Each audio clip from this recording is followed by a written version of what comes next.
नमस्कार। Byju's exam prep IAS Hindi में आप सभी का स्वागत है। और कल हमने टारगेट प्रीलिम्स 2024 के पहले सेशन में भारतीय राज्य व्यवस्था से जुड़े हुए कुछ महत्वपूर्ण प्रश्नों पर चर्चा की थी। आज इसका दूसरा सत्र है और आज यहाँ पर हम फिर से कुछ बहुत ही इंपॉर्टेंट टॉपिक पर एमसीक्यू के माध्यम से उसका रिवीजन करेंगे। तो आज के सत्र में हम लोग पार्लियामेंट, प्रेसिडेंट, वाइस प्रेसिडेंट्स से जुड़े हुए जो महत्वपूर्ण टॉपिक है उसको जो यहाँ पर रिवाइज करेंगे एमसीक्यू के माध्यम से। तो आइए शुरू करते हैं आज के इस सत्र को। अगर हम यहाँ पर पहले क्वेश्चन की बात करें तो क्वेश्चन नंबर 1 क्या है कि राष्ट्रपति के चुनाव से जुड़े कथनों पर विचार कीजिए। तो आप सभी जानते हैं कि एग्जाम पॉइंट ऑफ व्यू से जो प्रेसिडेंट का इलेक्शन होता है, राष्ट्रपति का जो चुनाव होता है, उससे बार बार जो है क्वेश्चन पूछे जाते हैं। तो यही क्वेश्चन है कि राष्ट्रपति के चुनाव से जुड़े कथनों पर विचार कीजिए। और यहाँ पर आपको 3 कथन दिए गए हैं और पूछा जा रहा है उपयुक्त कथनों में से कौन सा कथन सही है। तो देख लेते हैं। यहाँ पर पहला कथन है राष्ट्रपति का चुनाव अनुपातिक प्रतिनिधित्व प्रणाली के अनुसार एकल संक्रमणीय मत द्वारा किया जाता है। तो आप सभी ने पहले भी पढ़ा होगा, आपने रिवाइज भी किया होगा कि जो प्रेसिडेंट का इलेक्शन है वो जो first past the post system जो है, यानी कि जिस सिस्टम से हम लोग जो यहाँ पर लोकसभा में चुनाव होते हैं, विधानसभाओं में चुनाव होते हैं, उससे जो है हम लोग नहीं करते हैं, बल्कि राष्ट्रपति का जो चुनाव है वो अनुपातिक प्रतिनिधित्व प्रणाली के अनुसार एकल संक्रमणीय मत द्वारा किया जाता है। तो पहला कथन तो आप सभी जानते हैं कि यहाँ पर क्या है, सही है। तो पहला कथन सही है, यानी कि ऑप्शन नंबर जो बी है उसको हम लोग क्या कर लेते हैं, एलिमिनेट कर लेते हैं। आइए देख लेते हैं दूसरे कथन को। दूसरा कथन क्या है, राष्ट्रपति का चुनाव एक निर्वाचक मंडल के माध्यम से किया जाता है। तो जैसा कि आप सभी जानते ही होंगे कि जो राष्ट्रपति का चुनाव है वो अप्रत्यक्ष तरीके से होता है, यानी कि डायरेक्टली जनता जो है वो राष्ट्रपति नहीं चुनती। हमारे देश में अप्रत्यक्ष तरीके से राष्ट्रपति का चुनाव होता है। और राष्ट्रपति के चुनाव में कौन लोग वोट डालेंगे, तो यहाँ पर एक निर्वाचक मंडल का गठन किया जाता है। तो यहाँ पर आप देखोगे कि दूसरा कथन भी क्या है, पूरी तरीके से सही है। आइए देख लेते हैं तीसरे कथन को। तीसरा कथन क्या है, राष्ट्रपति के चुनाव में दल बदल विरोधी कानून लागू होता है। तो आप सभी को ध्यान में रखना है, दल बदल विरोधी कानून जो है राष्ट्रपति के चुनाव में लागू नहीं होता। ये उसका अपवाद है एक तरीके से। तो ये बहुत ही इंपॉर्टेंट है ये, यानी कि तीसरा कथन क्या हो जाता है आपका गलत। इसका मतलब है कि पहला और दूसरा कथन क्या है, सही है। यानी कि जो है आपका आंसर क्या निकल करके आया, आंसर निकल के आया क्वेश्चन नंबर 1 का ऑप्शन नंबर सी, पहला और दूसरा कथन क्या है, सही है। तो काफी इंपॉर्टेंट टॉपिक है, इसको आप लोग जरूर पढ़ करके एग्जाम में जाएंगे, रिवाइज करके अच्छे तरीके से जाएंगे। आइए आगे बढ़ते हैं और देख लेते हैं क्वेश्चन नंबर 2 को। क्वेश्चन नंबर 2 क्या है, ये भी जो है राष्ट्रपति के चुनाव से ही जुड़ा हुआ क्वेश्चन है। क्वेश्चन नंबर 2 क्या है, राष्ट्रपति के चुनाव से जुड़े कथनों पर विचार कीजिए। यहाँ पर भी हम लोग राष्ट्रपति के चुनाव से ही जुड़े हुए कुछ कथनों पर विचार करेंगे और पूछा जा रहा है कि उपयुक्त कथनों में से कौन सा कथन सही है। देख लेते हैं। जो पहला स्टेटमेंट है वो क्या कह रहा है, निर्वाचक मंडल में राज्यसभा और लोकसभा के सभी सदस्य शामिल होते हैं। तो यहां पर हम बात कर रहे हैं राष्ट्रपति के चुनाव की। और जैसा कि मैंने कहा कि राष्ट्रपति का चुनाव क्या होता है, अप्रत्यक्ष तरीके से होता है। यानी कि यहां पर एक निर्वाचक मंडल का गठन किया जाता है और उसमें जो शामिल लोग होते हैं वो राष्ट्रपति के चुनाव में क्या करते हैं, अपना मत डालते हैं। तो यहां पर जब हम निर्वाचक मंडल के गठन की बात करते हैं तो निर्वाचक मंडल में क्या कहा जा रहा है कि राज्यसभा और लोकसभा के सभी सदस्य, आपको यहां पर ध्यान में रखना है कि राष्ट्रपति के चुनाव के लिए जो निर्वाचक मंडल बनता है उसमें जो है राज्यसभा और लोकसभा के जो निर्वाचित सदस्य हैं वही क्या होते हैं, शामिल होते हैं। सभी सदस्य जो है यहां पर शामिल नहीं होते। तो यहां पर आपको ध्यान में रखना है कि क्या होते हैं, निर्वाचित सदस्य। यानी कि पहला कथन यहां पर क्या है, गलत है। अब जब पहला कथन गलत है तो आंसर तो हमें निकल जाएगा अगर हम एलिमिनेट करेंगे तो। लेकिन देख लेते हैं दूसरे और तीसरे कथन को भी। दूसरा कथन क्या है, निर्वाचक मंडल में राज्यों और केंद्र शासित प्रदेशों की विधानसभाओं के निर्वाचित सदस्य शामिल होते हैं। बिल्कुल सही बात है। देखिए, जो निर्वाचक मंडल बनता है राष्ट्रपति के चुनाव के लिए उसमें संसद के जो दोनों सदन हैं उनके जो निर्वाचित सदस्य हैं वो शामिल होते हैं। इसके साथ साथ राज्यों में जो विधानसभाएं हैं और वैसे केंद्र शासित प्रदेश जहां पर क्या है, विधानसभा है, उनके जो निर्वाचित सदस्य हैं वो इसमें क्या होते हैं, शामिल होते हैं। तो दूसरा कथन यहां पर सही है। तो देख लेते हैं तीसरे कथन को भी। तीसरा कथन क्या है कि राज्य विधान परिषदों के सदस्य निर्वाचक मंडल का हिस्सा नहीं होते हैं। ये कथन भी पूरी तरीके से सही है। यानी कि आपको ध्यान में रखना है कि जो निर्वाचक मंडल होता है राष्ट्रपति के चुनाव के लिए, उसमें जो राज्य में विधान परिषद होते हैं, चूंकि हर राज्य में विधान परिषद है नहीं, तो इस जो डिस्पैरिटी है उसको दूर करने के लिए क्या किया गया कि जो विधान परिषद हैं, जो भी राज्यों में विधान परिषद है, उनके किसी भी सदस्य को यहाँ पर जो है निर्वाचक मंडल का सदस्य नहीं बनाया जाता। तो यहाँ पर जो है ये कथन भी सही है, यानी कि दूसरा और तीसरा कथन सही है। अगर हम एलिमिनेट भी करते हैं तो पहला एलिमिनेट हो जाता, सी और डी यहाँ पर ऐसे भी एलिमिनेट हो जाते हैं। यानी कि क्वेश्चन नंबर 2 जो है उसका आंसर क्या होगा आपका, ऑप्शन नंबर बी। तो थोड़ा राष्ट्रपति चुनाव और राष्ट्रपति चुनाव की जो प्रक्रियाएं हैं उससे बार बार जो है एग्जाम में क्वेश्चन पूछे जाते हैं, इसको आप लोग ध्यान में रखेंगे। आइए आगे बढ़ते हैं और देख लेते हैं क्वेश्चन नंबर 3 को। क्वेश्चन नंबर 3 क्या है कि राष्ट्रपति पर महाभियोग, यहां पर किसकी बात हो रही है, राष्ट्रपति पर जो महाभियोग लगता है उसकी। क्या बोला जा रहा है कि राष्ट्रपति पर महाभियोग के संबंध में कौन सा कथन गलत है। याद रखिएगा कौन सा कथन गलत है, ठीक है। तो इसको आपको ध्यान रखना है, पूछा गया है कौन सा कथन गलत है। देख लेते हैं पहला कथन क्या है कि महाभियोग की प्रक्रिया संसद के किसी भी सदन में शुरू की जा सकती है। बिल्कुल सही बात है। अगर आपको जो है राष्ट्रपति के ऊपर महाभियोग की प्रक्रिया शुरू करनी है तो वो लोकसभा में भी शुरू हो सकती है और राज्यसभा में भी शुरू की जा सकती है। यहाँ पर कोई ऐसा रिस्ट्रिक्शन नहीं है कि सिर्फ लोकसभा में ही होगा या फिर राज्यसभा में होगा। यानी कि यहाँ पर पहला कथन तो सही है। दूसरा कथन क्या है, महाभियोग प्रस्ताव पारित करने के लिए सदन में उपस्थित और मतदान करने वाले सदस्यों का 2/3 बहुमत आवश्यक है। देखिए यहां पर जो है जो दूसरा कथन है वो क्या कह रहा है, आप सभी जानते हैं कि महाभियोग के प्रस्ताव को पारित करने के लिए हमें विशेष बहुमत की आवश्यकता पड़ती है। लेकिन जो विशेष बहुमत यहां पर आवश्यकता पड़ती है वो विशेष बहुमत क्या है कि मान लीजिए लोकसभा की हम बात करें तो लोकसभा का जो भी स्ट्रेंथ है, मान लीजिए 543, तो 543 का 2/3, यहां पर कोई भी रिक्तियां या फिर जो प्रेजेंट लोग हैं बस उसको हम लोग नहीं गिनते, हम टोटल स्ट्रेंथ को देखते हैं।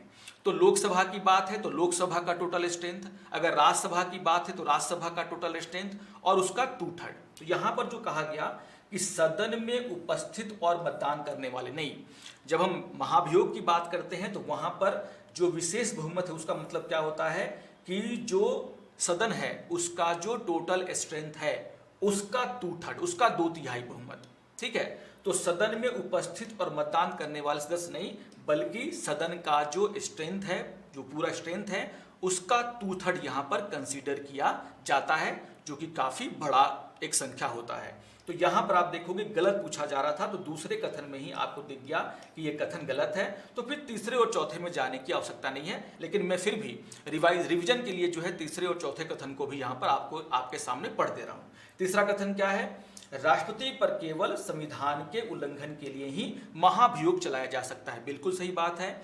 वो आधार जिस पर जो है राष्ट्रपति पर महाभियोग चलाया जा सकता है वो क्या है, संविधान का उल्लंघन। तो ये कथन भी सही है। चौथा क्या है, महाभियोग की प्रक्रिया के दौरान राष्ट्रपति को एक नामांकित प्रतिनिधि के माध्यम से अपना बचाव करने का अधिकार है। बिल्कुल ये कथन भी सही है। जब जांच होती है, जो आरोप उन पर लगाए गए हैं तो वो अपने आप को डिफेंड भी करेगा, क्योंकि ये लॉ ऑफ नेचुरल जस्टिस है, क्योंकि जिस पर आरोप लगाए गए हैं उसको भी अपने बचाव करने का क्या है, अधिकार है। तो वो क्या कर सकते हैं, अपने किसी नामांकित प्रतिनिधि के माध्यम से अपना बचाव कर सकते हैं। तो देखोगे आप फोर्थ कथन भी क्या है, सही है। पूछा क्या जा रहा था, कौन सा कथन गलत है, तो गलत कथन कौन सा है, आपका कथन नंबर 2, जिसमें जो है जो विशेष बहुमत की हम लोग बात करते हैं, महाभियोग के प्रस्ताव को पारित करने के लिए जो हम विशेष बहुमत की बात करते हैं उसको गलत तरीके से प्रेजेंट किया गया है। यानी कि यहाँ पर आंसर क्या होगा क्वेश्चन नंबर 3 का, आपका यहाँ पर स्टेटमेंट नंबर 2। तो काफी इंपॉर्टेंट है ये, इसको आप लोग जरूर रिवाइज करेंगे एग्जाम पॉइंट ऑफ व्यू से। आइए आगे बढ़ते हैं और देख लेते हैं क्वेश्चन नंबर 4 को। क्वेश्चन नंबर 4 क्या है, निम्नलिखित कथनों पर विचार करें। और यहां पर जो है आपको 2 कथन दिए गए हैं। पूछा जा रहा है ऊपर दिए गए कथनों में से कौन सा कथन सही है। देख लेते हैं दोनों कथनों को।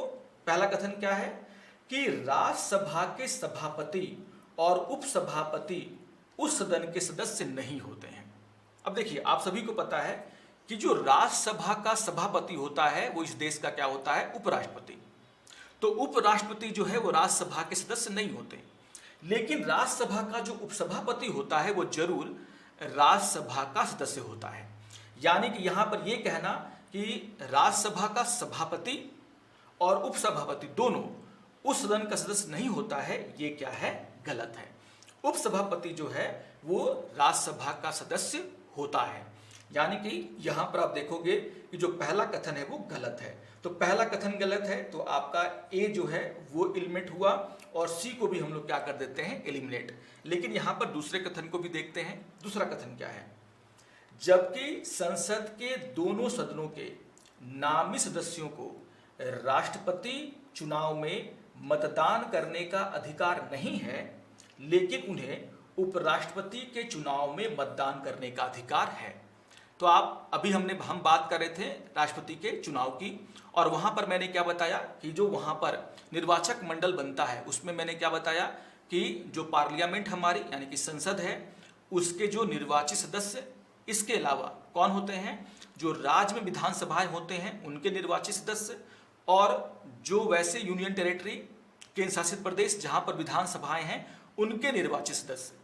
यानी कि जो मनोनीत सदस्य हैं वो राष्ट्रपति के चुनाव में मतदान नहीं करते। ये स्टेटमेंट में यहां पर साफ साफ कहा गया है कि दोनों सदनों के, अगर हम देखें पार्लियामेंट की तो बात हो रही संसद के दोनों सदनों के नामी सदस्य राष्ट्रपति के चुनाव में मतदान में अधिकार नहीं रखते हैं। बिल्कुल सही बात है, लेकिन क्या वो उपराष्ट्रपति के चुनाव में मतदान करते हैं, तो बिल्कुल करते हैं। याद रखिएगा, उपराष्ट्रपति के चुनाव में जो निर्वाचक मंडल बनता है उसमें क्या कहा गया है कि जो संसद के दोनों सदनों के मेंबर, सदस्य, उसमें निर्वाचित और मनोनीत में कोई भी फर्क नहीं किया गया।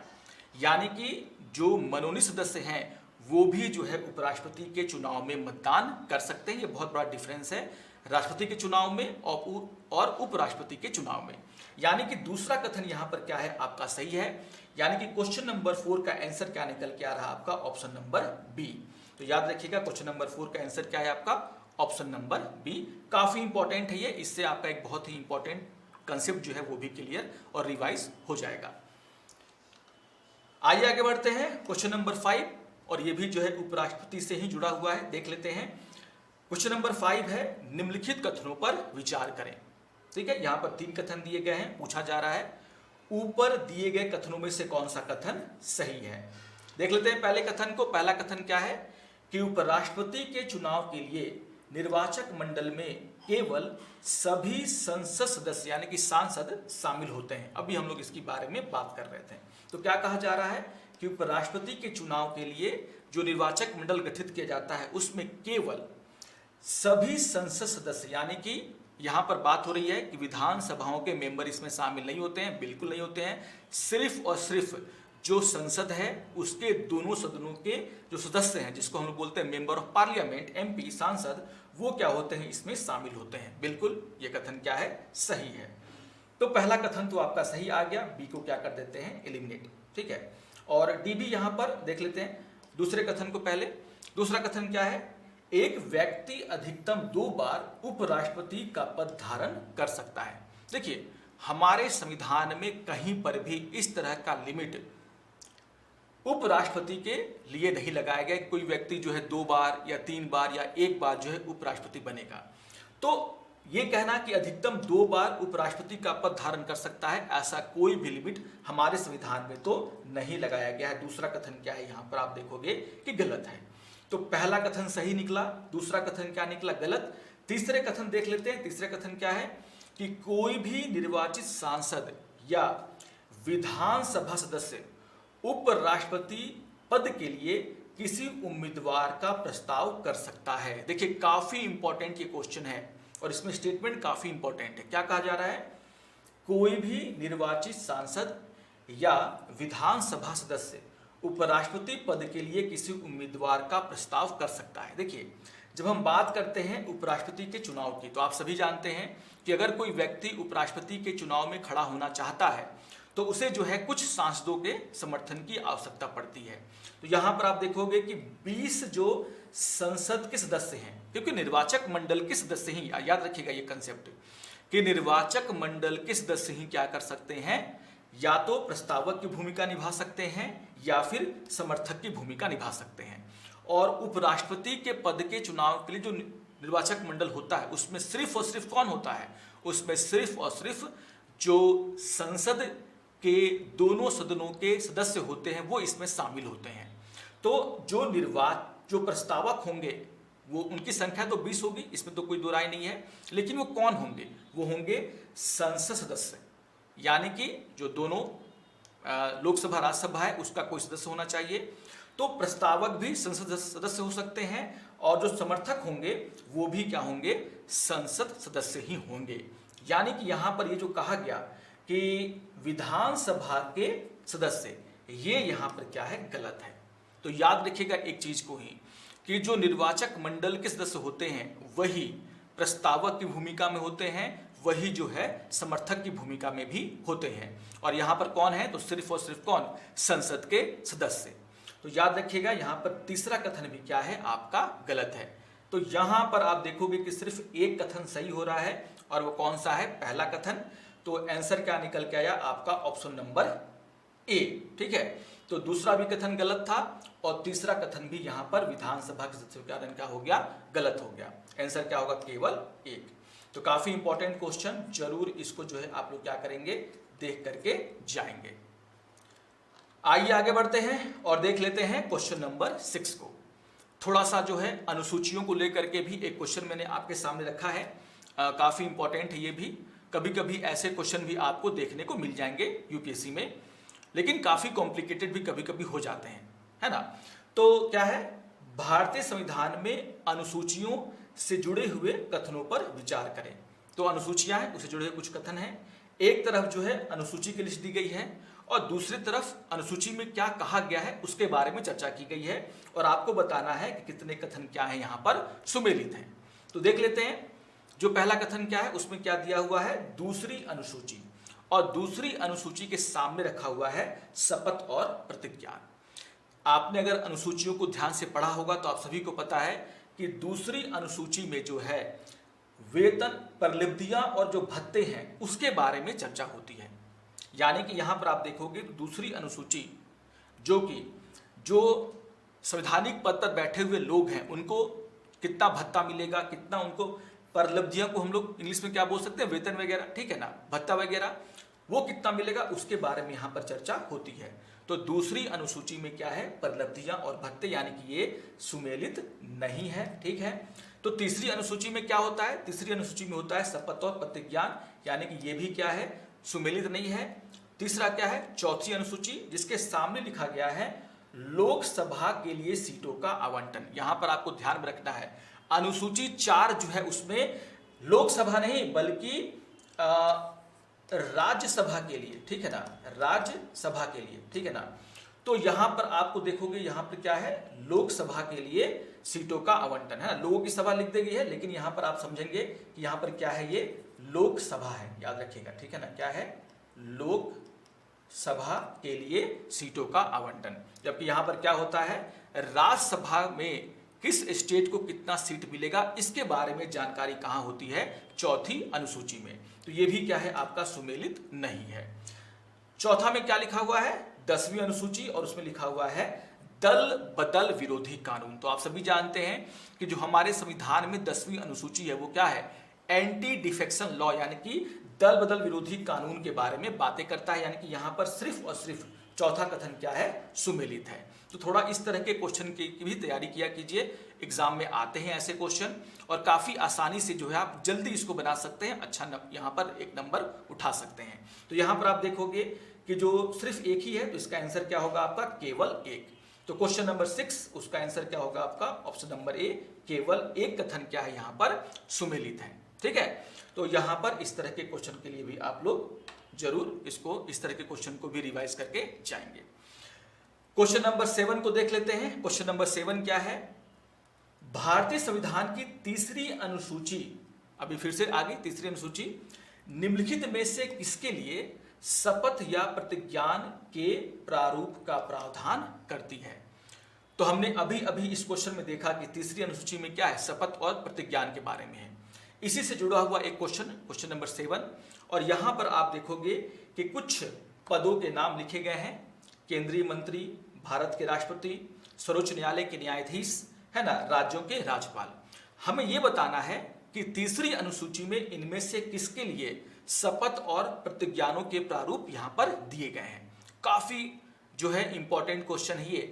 तो यहां पर आप देखोगे कि तीसरी अनुसूची में किसके किसके नाम लिखे गए हैं। यहां पर मैंने आपको कुछ डिटेल में इसको समझाने के लिए ये जो स्लाइड है वो ऐड कर दिया है। तो तीसरी अनुसूची में आप देखोगे संघ के मंत्री, यानी कि यहां पर आप देखोगे केंद्रीय मंत्री, जरूर इनके लिए प्रावधान है। तो पहला तो होगा, ठीक है ना।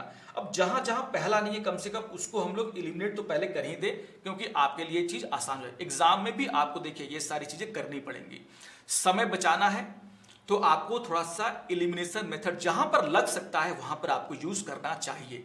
जिन क्वेश्चन में लग सकता है वहां पर जरूर आपको यूज करना चाहिए। इसमें समय की बचत होगी थोड़ा सा, और एक्यूरेसी का भी आपको पता चल जाएगा। तो पहला तो होगा भारत के राष्ट्रपति। आप देखोगे कहीं पर भी आप इसको पढ़ लो, कहीं पर भी भारत के राष्ट्रपति का नाम यहां पर नहीं लिखा गया, ठीक है ना, यानी कि ये तो होंगे नहीं, दूसरा होगा नहीं, ठीक है ना। तीसरा क्या है, सर्वोच्च न्यायालय के न्यायाधीश, बिल्कुल सर्वोच्च न्यायालय के न्यायाधीशों की आप देखोगे यहां पर फोर्थ पॉइंट क्या है, सर्वोच्च न्यायालय के न्यायाधीश, ठीक है। और देख लेते हैं फोर्थ पॉइंट में क्या है, राज्यों के राज्यपाल। तो आप देखोगे कहीं पर राज्यों के राज्यपाल की भी यहां पर चर्चा नहीं है, यानी कि यहां पर ये भी नहीं होगा। यानी कि आप क्या कर दो, 2 और 4 को एलिमिनेट कर दो, और आंसर यहां पर क्या आएगा, 1 और यहां पर 3। तो यहां पर आंसर क्या निकल के आया क्वेश्चन नंबर 7 का, आप सभी जानते हैं option number option number C, यानी कि पहला और तीसरा। तो यहां पर आप देखोगे कि ए भी क्या है, यहां पर एलिमिनेट है। तो थोड़ा सा ना इस तरह के क्वेश्चन जो कि कंफ्यूजिंग होते ही होते हैं, अगर आपने तीसरी अनुसूची को थोड़ा ढंग से नहीं पढ़ा है तो यूपीएससी यहां पर घुस करके उसने जब क्वेश्चन बना दिया, आपको याद होगा कि राष्ट्रपति के चुनाव से भी ऐसा ही एक क्वेश्चन बनाया गया था यूपीएससी में, कि जब वेटेज को लेकर के क्वेश्चन बना दिया गया, किस राज्य के जो निर्वाचक सदस्य हैं उनका कितना वेटेज होता है। तो थोड़ा सा जो है इस तरह के क्वेश्चन के लिए भी आपको प्रिपेयर रहना है, और इसीलिए इस तरह का क्वेश्चन आपके सामने रखा गया है। तो क्वेश्चन नंबर 7 में आप देखोगे कि पहला और क्या है, तीसरा, यानी कि आंसर क्या निकल के आएगा आपका ऑप्शन नंबर सी। तो कॉम्प्लिकेटेड आसानी से जो है किया जा सकता है, देखने में आसान जरूर लगेगा तीसरी अनुसूची दूसरी अनुसूची, लेकिन आसानी से जो है क्वेश्चन को कॉम्प्लिकेट किया जा सकता है। थोड़ा सा जो है इतने डिटेल में जो है जरूर इसको रिवाइज आप लोग कर लेंगे। आइए आगे बढ़ते हैं और देख लेते हैं क्वेश्चन नंबर 8 को, जो कि एक बहुत ही इंपॉर्टेंट टॉपिक यानी कि दल बदल विरोधी कानून से जुड़ा हुआ है। और ये topic exam point of view से हमेशा इंपॉर्टेंट रहता है। आप सभी जानते हैं कि पिछले 1-1.5 साल में दल बदल विरोधी कानून के ऊपर काफी सारे न्यूज आपको पेपर में देखने को मिल जाएंगे। तो देख लेते हैं इस क्वेश्चन को। क्वेश्चन क्या है कि दल बदल विरोधी कानून के द्वारा अयोग्य घोषित किए जाने का आधार क्या है। और यहां पर आपको 3 कथन दिए गए हैं, पूछा जा रहा है उपयुक्त कथनों में से कौन सा कथन सही है। देख लेते हैं पहले कथन को। पहला कथन क्या है, यदि कोई निर्दलीय निर्वाचित सदस्य किसी राजनीतिक दल में शामिल हो जाता है। तो अगर हम आधारों की बात करें तो आप सभी जानते होंगे कि दल बदल विरोधी कानून के तहत अयोग्यता का आधार क्या है। तो आप देखोगे यहां पर क्या है कि यदि कोई निर्दलीय जो निर्वाचित सदस्य यानी कि जो इंडिपेंडेंट जीता हुआ है, वो अगर किसी पॉलिटिकल पार्टी को जीतने के बाद ज्वाइन कर ले, तो ये आधार हो सकता है किसके लिए, उसके अयोग्य को उसको अयोग्य घोषित करने के लिए। यानी कि पहला तो यहां पर क्या है, बिल्कुल सही है, कोई निर्दलीय निर्वाचित सदस्य किसी राजनीतिक दल में शामिल हो जाता है तब जो है यहां पर उसको अयोग्य घोषित किया जा सकता है, आधार ये बनता है। दूसरा क्या है, 6 महीने की समाप्ति के पहले, 6 महीने की समाप्ति के पहले यदि कोई मनोनीत सदस्य किसी राजनीतिक दल में शामिल हो जाता है, तो क्या है, 6 महीने की समाप्ति के पहले। ये बात आपको ध्यान में रखना है। जब हम दल बदल विरोधी की बात करते हैं, विरोधी कानून की बात करते हैं, तो आप देखोगे जो यहाँ पर लास्ट पॉइंट है, अगर कोई जो मनोनीत सदस्य है वो 6 महीने की समाप्ति के बाद, याद रखिएगा इस बात को, 6 महीने की समाप्ति के बाद अगर कोई मनोनीत सदस्य किसी पॉलिटिकल पार्टी को ज्वाइन कर लेता है तो ये आधार बन जाता है किसके लिए, अयोग्यता के लिए, यानी कि दल बदल विरोधी कानून के तहत अयोग्यता के लिए। तो यहाँ पर क्या है, 6 महीने की समाप्ति के बाद, ये पॉइंट आपको ध्यान में रखना है। यहाँ पर मैंने क्या लिखा है, 6 महीने की समाप्ति के पहले ये अयोग्यता का आधार नहीं बनता। तो यहाँ पर आप देखोगे दूसरा कथन क्या है, गलत है। देख लेते हैं तीसरे कथन को। तीसरा कथन क्या है, जब कोई सदस्य पार्टी द्वारा जारी किए गए निर्देश, यानी कि व्हिप की बात हो रही है, निर्देश के विपरीत वोट देता है या मतदान से परहेज करता है तो उसे भी अयोग्यता का सामना करना पड़ता है। यानी कि ये कथन भी यहाँ पर आपको सही दिखने को मिलेगा, क्योंकि आप देखोगे कि अगर कोई सदस्य जो है सदन के द्वारा, जो पार्टी के द्वारा जो व्हिप जारी किया गया है, जो निर्देश दिया गया है कि आपको इस विधेयक का समर्थन करना है या इसका जो है आपको क्या करना है, विरोध करना है, या फिर आपको कल सदन में प्रेजेंट रहना है, इन सब बातों का अगर वो उल्लंघन करता है और इसके लिए कोई वो वैलिड रीजन नहीं दे पाता तो ये आधार बनता है किसके लिए, अयोग्यता के लिए। तो यहाँ पर आप देखोगे कि यहाँ पर तीसरा कथन क्या है, सही है। बस दूसरा कथन यहाँ पर क्या था, गलत था। तो यहाँ पर दल बदल विरोधी कानून किस आधार पर किसी पर लागू किया जा सकता है, इसको आपको क्या करना है, ध्यान में रखना है। तो आपने देखा कि क्या है, एक कथन गलत है, तो यहाँ पर क्या है, 2 कथन क्या है आपके सही हैं। क्वेश्चन नंबर 8 का आंसर क्या होगा आपका, ऑप्शन नंबर बी। तो दल बदल विरोधी कानून काफी इंपॉर्टेंट टॉपिक है, हमेशा से इंपॉर्टेंट रहा है, इसको जरूर एक बार आप रिवाइज करके जाएंगे, क्योंकि इसका मकसद ही है, इस सीरीज का मकसद ही है कि कुछ इंपॉर्टेंट कंसेप्ट को आपके सामने रखना। आइए आगे बढ़ते हैं और देख लेते हैं क्वेश्चन नंबर 9 को, जो कि इसी दल बदल विरोधी कानून से ही जुड़ा हुआ है। क्वेश्चन नंबर 9 क्या है, दल बदल विरोधी कानून से जुड़े कथनों पर विचार कीजिए। और यहां पर जो है फिर से 3 कथन दिए गए हैं और पूछा जा रहा है उपयुक्त कथनों में से कौन सा कथन सही है। देख लेते हैं क्वेश्चन नंबर स्टेटमेंट नंबर 1 को, और वो क्या है, कानून के अनुसार दल बदल के आधार पर अयोग्यता के प्रश्नों पर पीठासीन अधिकारी का निर्णय अंतिम होगा। बिल्कुल सही बात है। जब हम बात करते हैं दल बदल विरोधी कानून की, तो उसमें क्या कहा गया कि अगर किसी सदस्य की अयोग्यता का मामला है इस कानून के तहत, तो यहां पर जो है वो सदस्य अयोग्य होगा या नहीं होगा, इन प्रश्नों पर जो पीठासीन अधिकारी यानी कि जो अध्यक्ष हैं, है ना, लोकसभा में स्पीकर और राज्यसभा में सभापति, जो पीठासीन अधिकारी हैं, उसका निर्णय क्या होगा, अंतिम होगा। बिल्कुल यहां पर यह कथन सही है। दूसरा कथन क्या है, अयोग्यता याचिका पर निर्णय लेने के लिए कानून पीठासीन अधिकारी के लिए एक समय अवधि निर्दिष्ट नहीं करता। यानी कहने का मतलब है कि कितने समय के अंदर पीठासीन अधिकारी जो मामला उसके सामने आया है उस पर निर्णय लेगा, इसके लिए कोई भी समय सीमा का निर्धारण इस कानून में नहीं किया गया है। बिल्कुल ये कथन भी क्या है आपका सही है कि अयोग्यता याचिका पर निर्णय लेने के लिए जो कानून है, यानी कि दल विरोधी कानून जो है, वो पीठासीन अधिकारी के लिए कोई भी समय अवधि जो है निर्दिष्ट नहीं करता है। आइए देख लेते हैं तीसरे कथन को। और तीसरा कथन क्या है कि पीठासीन अधिकारी के निर्णय की उच्च न्यायालय और सर्वोच्च न्यायालय द्वारा न्यायिक समीक्षा की जा सकती है।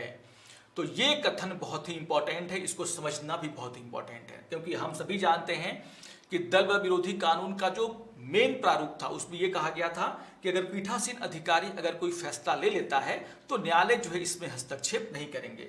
लेकिन आप सभी को पता है एक बहुत ही इंपॉर्टेंट जजमेंट जिसको कि हम हमेशा पढ़ते हैं, हमेशा याद रखते हैं, और वो जजमेंट कौन सा है, किहोतो हेउल्हान बनाम जाचुल्लू और अन्य विवाद। तो आप देखोगे तो किहोतो हेउल्हान बनाम जो जाचिल्लू का केस था, उसमें जो है आप देखोगे सर्वोच्च न्यायालय ने साफ साफ कहा कि यहां पर क्या है कि अगर मान लीजिए पीठासीन अधिकारी कोई निर्णय लेते हैं, निर्णय लेने के बाद जरूर आप उसको क्या कर सकते हैं, चैलेंज कर सकते हैं। कहां पर, न्यायपालिका में। हालांकि जो आधार है वो काफी संकीर्ण है कि किस आधार पर आप चैलेंज कर सकते हैं, लेकिन मैंने पहले भी कहा था पिछली क्लास में कि न्यायिक समीक्षा करना, किसी निर्णय की समीक्षा लेना एक तरीके से बेसिक स्ट्रक्चर का हिस्सा है हमारे संविधान का। किसी भी कानून को बना करके आप ये छीन नहीं सकते। तो आप देखोगे कहीं ना कहीं जो सुप्रीम कोर्ट का निर्णय आया इस केस में कौन सा है, किहोतो हुलहान बनाम जाचिल्लू और अन्य का जो मामला था, उसमें साफ साफ कहा गया, उसने एक विंडो खोला कि पीठासीन अधिकारी का जो निर्णय है उसको हम क्या कर सकते हैं, उच्च न्यायालय या सर्वोच्च न्यायालय में हम उसकी न्यायिक समीक्षा की जा सकती है। तो यहां पर आप देखोगे कि जो तीसरा कथन है वो भी क्या है, आपका सही है। तो यहां पर हम कह सकते हैं कि तीनों के तीनों कथन सही हैं और इसका मतलब आंसर क्या होगा आपका 9 का सी। तो बहुत ही इंपॉर्टेंट क्वेश्चन, आंसर क्या होगा इसका, ऑप्शन नंबर सी। तो इस तरह के क्वेश्चन के लिए रेडी रहिए। इसका मतलब है कि दल बदल विरोधी कानून को आपको जरूर एग्जाम से पहले एक बार फिर से रिवाइज करके अच्छी तरीके से जाना है। मैंने कोशिश की है कि इन 2 क्वेश्चन के माध्यम से आपको सारे कंसेप्ट रिवाइज करा दिए जाए। आइए आगे बढ़ते हैं, देख लेते हैं इसके स्टेटमेंट क्वेश्चन नंबर 10 को। और क्वेश्चन नंबर 10 क्या है, दिए गए कथनों में से कौन सा कथन सही है। और यहां पर आपको 3 कथन दिए गए हैं और पूछा जा रहा है सही कूट का चयन कीजिए। देख लेते हैं पहला स्टेटमेंट क्या है, संविधान में लाभ का पद, यह भी एक बहुत इंपॉर्टेंट टॉपिक। संविधान में लाभ के पद को परिभाषित किया गया है। याद रखिएगा, जब हम बात करते हैं लाभ के पद की, कई जगह आप लाभ का पद लिखेगा आपको, तो हमारे संविधान में देखिए लाभ के पद का जिक्र जरूर है, उसका उपयोग किया गया है, लेकिन लाभ का पद किसे कहेंगे इसको जो है परिभाषित नहीं किया गया। ये बहुत ही इंपॉर्टेंट बात है, याद रखिएगा। जब हम बात करते हैं लाभ के पद की, तो हमारे संविधान में अलग अलग जगहों पर, जब हम राष्ट्रपति के चुनाव की बात करते हैं, जब हम जो सांसद हैं उनके जो निष्कासन की बात करते हैं, किस आधार पर उन्हें अयोग्य घोषित किया जा सकता है, तो वहां पर आप देखोगे कि लाभ के पद की हम चर्चा करते हैं। बहुत सारी जगहों पर लाभ के पद की चर्चा है, लेकिन लाभ का पद होता क्या है इसको जो है संविधान में कहीं पर भी परिभाषित नहीं किया गया है। ये बात आपको ध्यान में रखना है। तो पहला कथन क्या है, एकदम से गलत है। संविधान में लाभ के पद का उल्लेख तो है, लेकिन लाभ के पद को परिभाषित नहीं किया गया है। ठीक है, देख लेते हैं दूसरे कथन को। दूसरा कथन क्या है, संविधान के अनुच्छेद 102 1A और 191 के अनुसार, है ना, अनुच्छेद 102 की बात हो रही है, 102 का पहला भाग का ए और 191 का जो उपधारा 1 है उसका जो है ए पॉइंट के अनुसार एक सांसद या विधायक को लाभ का पद धारण नहीं कर सकता, है ना। तो यहां पर जो है ये कथन पूरी तरीके से सही है। मैंने अभी भी कहा कि हमारे संविधान में आपको क्या देखने को मिलेगा, लाभ के पद का उल्लेख देखने को मिलेगा, लेकिन लाभ के पद को हमने कहीं नहीं देखा कि उसको परिभाषित किया गया है। तो आप देखोगे अनुच्छेद 102 और जो अनुच्छेद 191 है उसको जब आप पढ़ोगे तो वहां पर एक सांसद के लिए साफ साफ कहा गया है कि वो लाभ के पद को उसको धारण नहीं करना चाहिए, और 191 में जो विधायक हैं उनके लिए कहा गया है कि वो लाभ का पद धारण नहीं कर सकते। तो यहां पर आप देखोगे कि ये स्टेटमेंट क्या है, सही है। तीसरा स्टेटमेंट बहुत ही इंपॉर्टेंट है, क्या है, चुनाव का मौसम चल रहा है और क्या है, जन प्रतिनिधित्व कानून की धारा 9A में भी सांसदों और विधायकों को लाभ का पद धारण करने की मनाही है।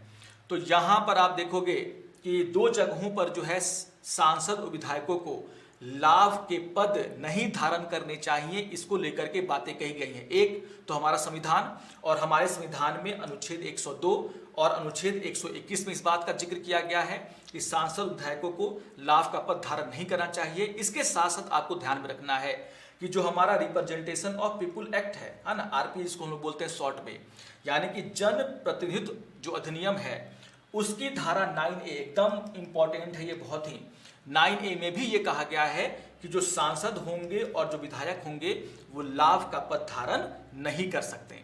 यानी कि यहाँ पर जो तीसरा कथन है वो भी क्या है, बिल्कुल सही है। बहुत ही इंपॉर्टेंट स्टेटमेंट, यानी कि दूसरा और तीसरा कथन सही है, पहला कथन गलत है। यानी कि जो क्वेश्चन नंबर 10 होगा उसका आंसर क्या होगा, केवल 2 कथन यहाँ पर क्या है, सही है, यानी कि ऑप्शन नंबर बी। तो तीसरे कथन का इंपॉर्टेंस, तीसरे कथन का जो इंपॉर्टेंस है वो बहुत ज़्यादा है, क्योंकि चुनाव का वक्त है और ऐसे जो स्टेटमेंट है वो आपसे पूछे जा सकते हैं। इसको जानना आपके लिए बहुत ही जरूरी है। ठीक है, आगे बढ़ते हैं और देख लेते हैं क्वेश्चन नंबर 11 को। क्वेश्चन नंबर 11 क्या है, किन परीक्षणों के आधार पर चुनाव आयोग यह निर्धारित करता है कि कौन सा पद लाभ का पद माना जाएगा। देखिए, आप सभी जानते हैं, जैसे मैंने कहा कि हमारे संविधान में जो लाभ का पद है उसका उल्लेख तो है, लेकिन उसको परिभाषित नहीं किया गया। तो अलग अलग जो जजमेंट आए न्यायालयों के द्वारा, सुप्रीम कोर्ट के द्वारा, कि आखिर किसको हम लाभ का पद मानेंगे और किसको हम लाभ का पद नहीं मानेंगे, उसके आधार पर आप देखोगे कि चुनाव आयोग के द्वारा जो है यह निर्धारित किया गया कि वो किस तरीके से किसी पद को लाभ का पद मानेगा या नहीं मानेगा। उसी पर आधारित ये क्वेश्चन है और ये कंसेप्ट आपको क्लियर होना चाहिए। क्वेश्चन नंबर 11 क्या है कि किन परीक्षणों के आधार पर चुनाव आयोग यह निर्धारित करता है कि कौन सा पद लाभ का पद माना जाएगा। और यहां पर आपको 5 पॉइंट दिए गए हैं और यहां पर पूछा जा रहा है दिए गए कूट में से सही कथन का चयन कीजिए। तो देख लेते हैं, है ना। तो स्टेटमेंट नंबर 1 क्या है, देखिए, क्या सरकार नियुक्ति प्राधिकारी है? बिल्कुल। जो किस आधार पर, मान लीजिए कोई पद है, क्या ये पद लाभ का पद है कि नहीं, इसको जो है हम कैसे डिसाइड करेंगे। तो क्या कहा कि हमें ये देखना होगा कि जो पद है क्या वो सरकार के द्वारा सृजित किया गया या फिर उस पद पर किसी व्यक्ति को जो बैठाया गया, यहाँ पर नियुक्ति प्राधिकारी कौन है, क्या सरकार है या नहीं, इस बात की हमें जांच करनी चाहिए। बिल्कुल, ये कथन क्या है यहाँ पर सही है। दूसरा क्या है, क्या सरकार को उनको उस पद से हटाने की शक्ति है। यहाँ पर निर्वाचन आयोग ये भी देखेगा कि जिस पद की हम बात कर रहे हैं, क्या उस पद से उस व्यक्ति को हटाने की शक्ति सरकार में निहित है या नहीं, यानी कि इसकी भी वो जांच करता है, ये भी सही है।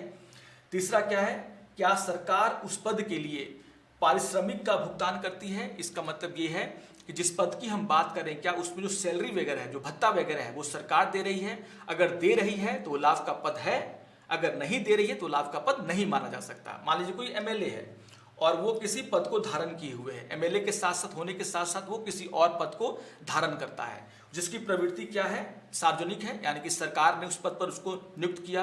दूसरा क्या है कि उस पद से हटाने की शक्ति किसके पास है भाई, तो सरकार के पास है।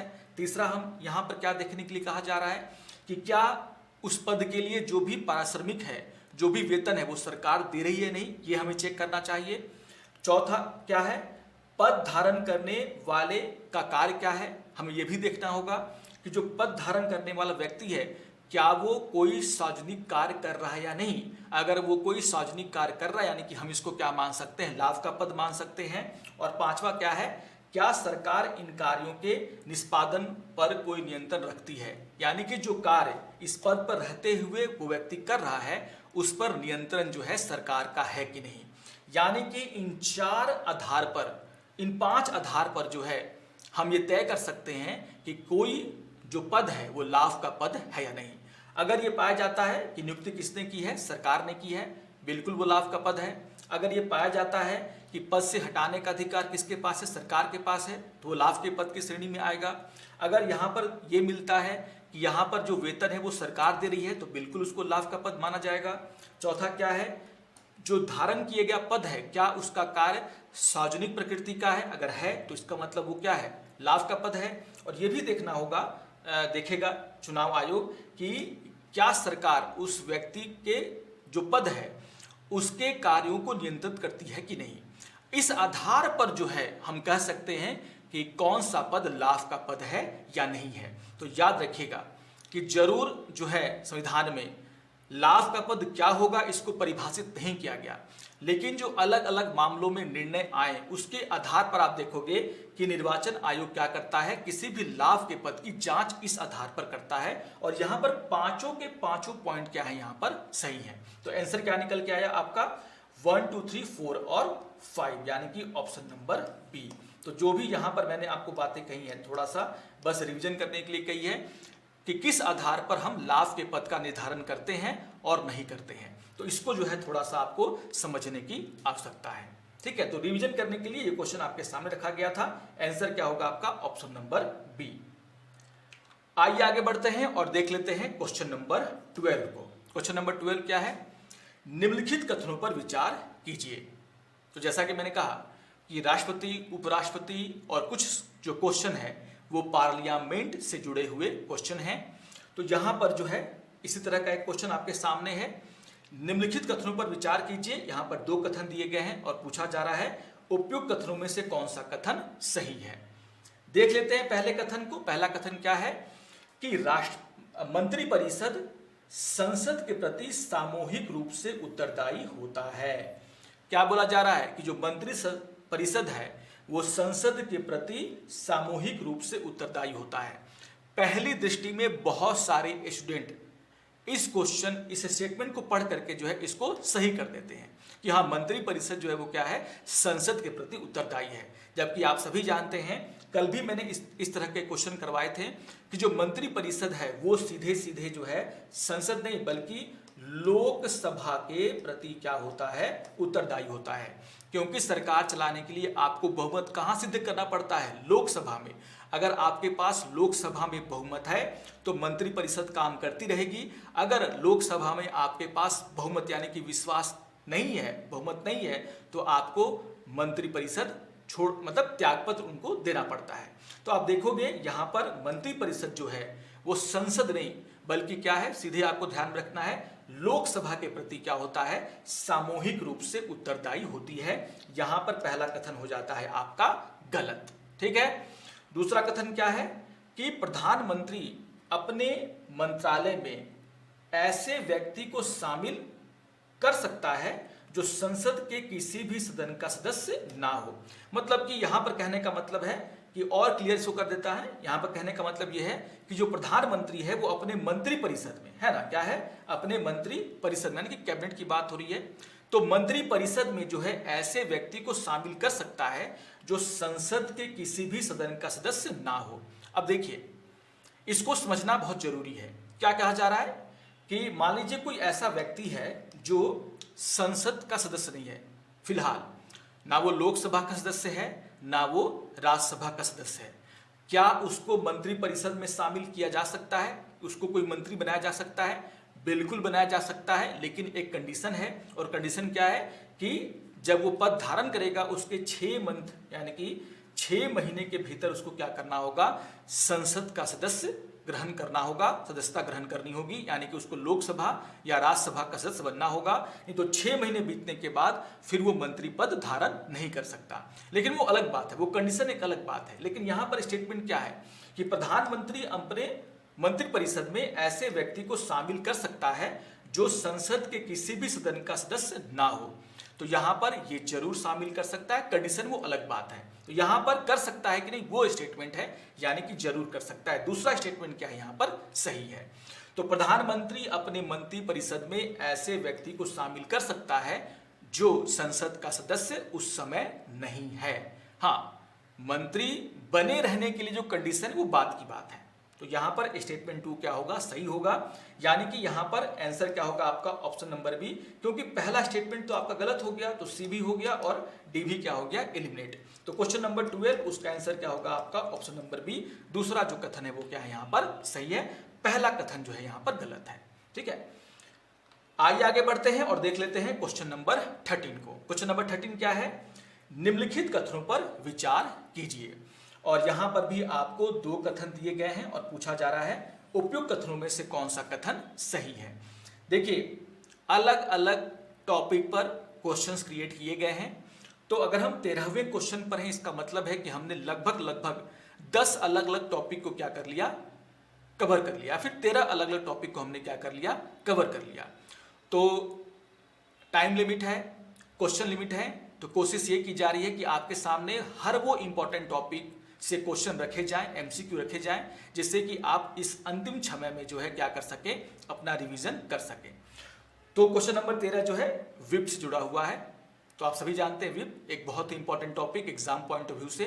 तो देख लेते हैं पहला कथन क्या है, विप एक राजनीतिक दल का एक अधिकारी होता है जो विधानसभा या संसद के सदन के अंदर पार्टी के प्रवर्तक के रूप में कार्य करता है।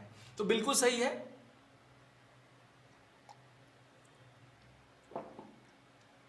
जब हम बात करते हैं विप की यानी कि सचेतक की, तो विप क्या होता है, विप एक ऐसा व्यक्ति है जो ये देखता है कि सदन के अंदर जो उसके मेंबर ऑफ पार्लियामेंट हैं या फिर विधानसभाओं में जो एमएलए हैं, क्या वो पार्टी के निर्देशों का पालन कर रहे हैं या नहीं कर रहे हैं।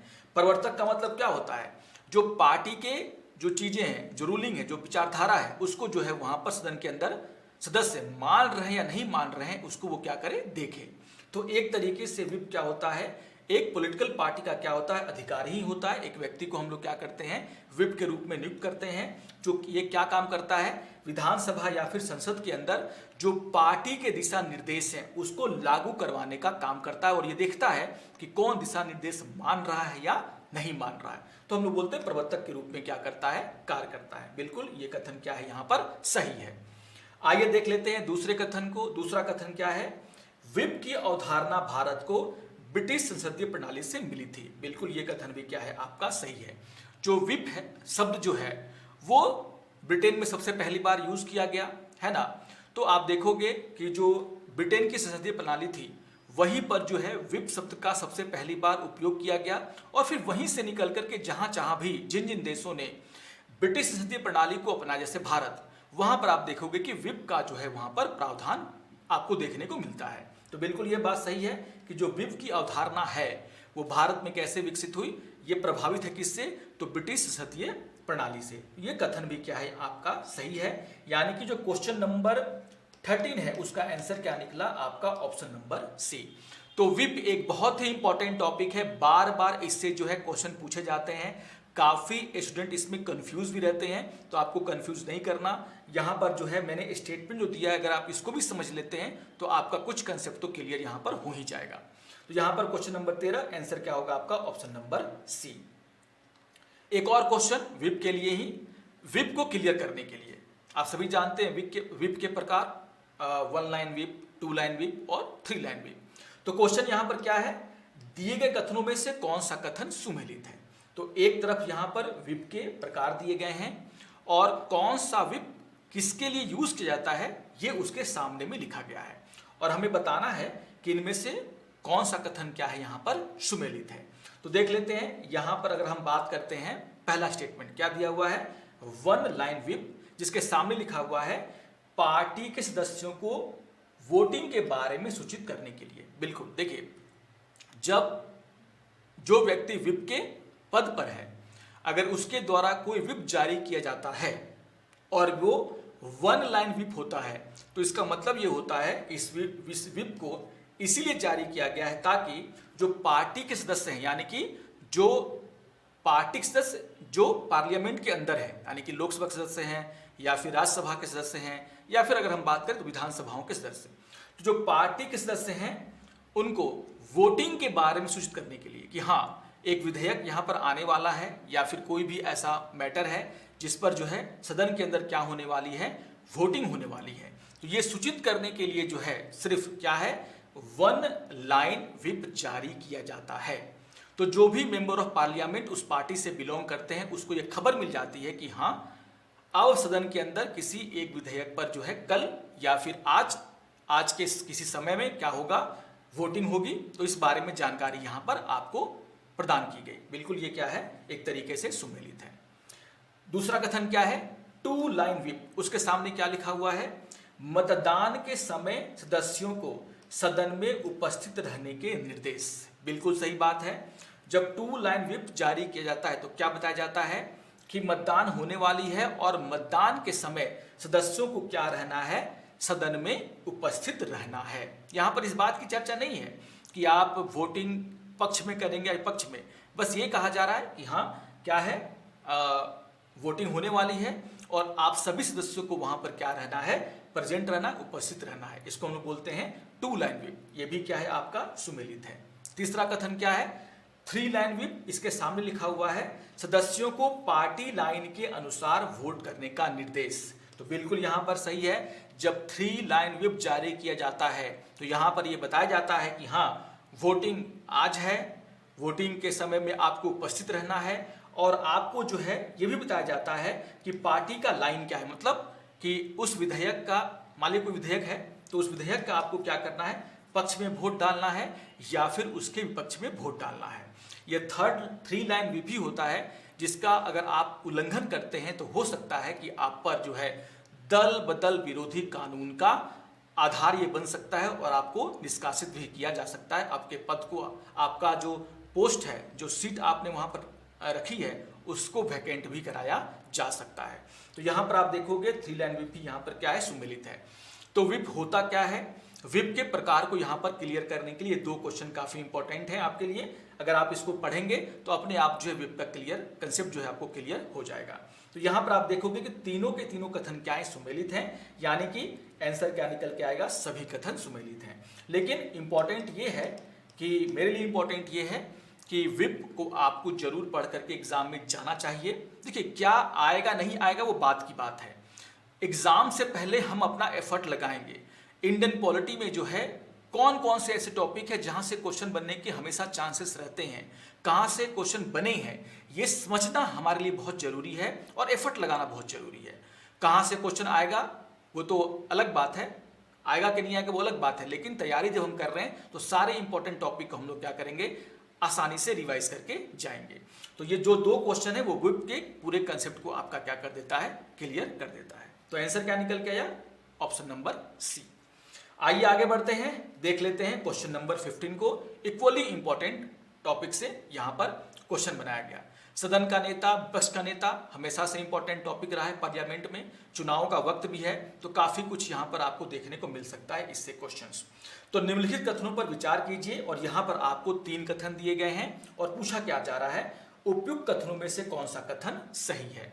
देख लेते हैं पहले कथन को। पहला कथन क्या है कि सदन के नेता का पद का उल्लेख है संविधान में नहीं बल्कि सदन के नियमों में है।